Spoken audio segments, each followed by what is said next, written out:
Dear students, দেখো আমি তোমাদের এসএসএম থেকে একটা বিশেষ বা একটা স্পেশাল নিউমেরিক্যাল করাচ্ছি। তোমরা কপি নাও এবং আমার সাথে সাথে লিখে নাও এবং মন দিয়ে শোনো। তার আগে দেখো, the potential energy of a particle oscillating on x Axis is given a u equal 20 plus x minus 2 whole square. State whether the motion of the particle is SHM or not. অর্থাৎ potential এনার্জির equation দেওয়া আছে, তো আমাদের find out করতে হবে যে এটা SHM কিনা। এই যে পার্টিকেলটা SHM কিনা। এবার দেখো আমি সলিউশন করছি, মন দিয়ে দেখো। এটা হচ্ছে আমাদের মিন পজিশন, এটা এক্সট্রিম পজিশন, এটা এক্সট্রিম পজিশন, এটা হচ্ছে মিন পজিশন। এবার মিন পজিশনে তোমরা ভালো করে জানো, মিন পজিশনে ভেলোসিটি হচ্ছে ম্যাক্সিমাম, মানে ওমেগা এ ম্যাক্সিমাম। আর এক্সট্রিম পজিশনে ভেলোসিটি হচ্ছে মিনিমাম জিরো। তাহলে ভালো করে দেখো যে এই যে এক্সট্রিম পজিশনে যদি ভেলোসিটি যদি জিরো হয় তাহলে কাইনেটিক এনার্জি কি হবে? কাইনেটিক এনার্জি দেখো half m v square. V যদি জিরো হয় তাহলে কাইনেটিক এনার্জিও জিরো হবে। তাহলে এক্সট্রিম পজিশনে কাইনেটিক এনার্জি যদি জিরো হয় তাহলে এক্সট্রিম পয়েন্টে তাহলে কি হবে? পটেনশিয়াল এনার্জি ম্যাক্সিমাম হবে।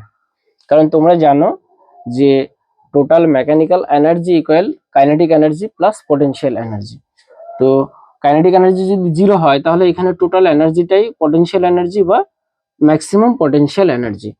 এবার যখন এই মিন পজিশন হচ্ছে এক্স ইকুয়াল জিরো, তো এখান থেকে যখন রাইট সাইডের দিকে যাবে, যতটা এগিয়ে যাবে তত কি হবে? পটেনশিয়াল এনার্জি বাড়তে থাকবে, ইনক্রিজ করতে থাকবে। কারণ এখানে পটেনশিয়াল এনার্জি ম্যাক্সিমাম আর এখানে পটেনশিয়াল এনার্জি মিনিমাম। তো যত এক্সট্রিম পয়েন্টের দিকে যাবে তত কি হবে? পটেনশিয়াল এনার্জি ইনক্রিজ করতে থাকে।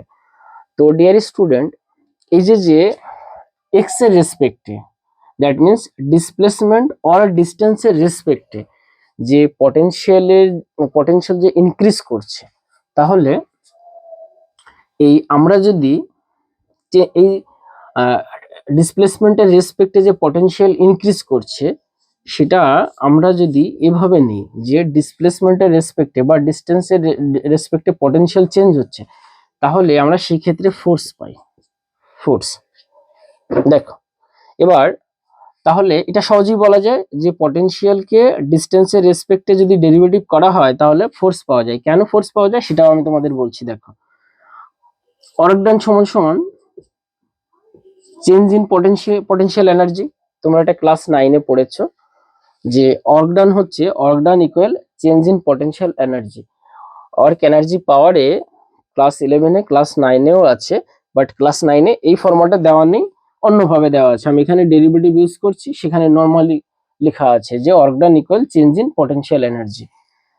তো এই ওয়ার্ক ডান সমান সমান কি হবে? এফ ডট ডিএক্স, এটা ডিসপ্লেসমেন্ট, এটা ফোর্স, এটা ডিইউ।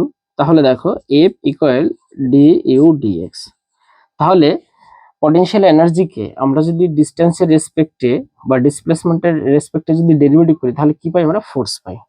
তাহলে এবার দেখো ডিয়ার স্টুডেন্টস, ডি ডিএক্স, এই ইউটা আমাদের কি দেওয়া আছে? দেখো এখানে 20 plus x minus 2 whole square. এবার দেখো আমরা যদি কনস্ট্যান্টকে ডেরিভেটিভ করি জিরো পাবো, তাহলে এই পোর্শনটা ক্যান্সেল। আর এটাকে যদি আমরা ডেরিভেটিভ করি তাহলে কি পাবো? 2 ইন্টু এক্স মাইনাস 2।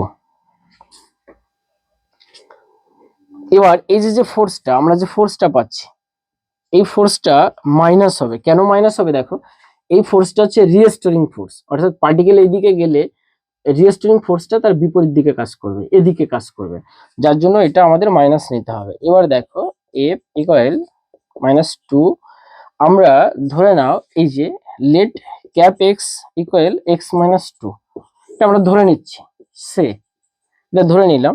তাহলে এটা এক্স হয়ে গেল। এবার দেখো আমরা জানি যদি কোনো পার্টিকেলের ক্ষেত্রে, আমি উপরে লিখছি দেখো, কোনো পার্টিকেলের ক্ষেত্রে এফ ইকুয়াল মাইনাস কে এক্স, এই কন্ডিশন যদি ফুলফিল করে এবং মিন পজিশন থাকে, তাহলে সেই পার্টিকেলের যে মোশন সেটা এস এইচ এম হয়। তাহলে এটা দেখো এই কেটা কনস্ট্যান্ট আছে মাইনাস কে, এই কেটা কনস্ট্যান্ট, এখানে দেখো মাইনাস এই টু আছে, টুটা কনস্ট্যান্ট, এটা এক্স ডিসপ্লেসমেন্ট, এটা এক্স ডিসপ্লেসমেন্ট। তাহলে পরিষ্কার দেখা যাচ্ছে এইটা আর এইটা আমরা যদি দেখি ম্যাচ করি তাহলে দেখা যাচ্ছে একই আছে। তার মানে এই পার্টিকেলের মোশনটা হচ্ছে এসএইচএম, অর্থাৎ simple harmonic motion. The motion of this particle is must simple harmonic motion, আমরা এখান থেকে সিদ্ধান্তে পৌঁছাতে পারি। তো ডিয়ার স্টুডেন্ট, দেখলে কতটা সহজে আমি তোমাদের একটা ইম্পর্ট্যান্ট এবং গভীর কনসেপ্ট বুঝিয়ে দিলাম। তো ডিয়ার স্টুডেন্ট, আজ এ পর্যন্ত, ভালো থেকো, বেস্ট অফ লাক, ওকে।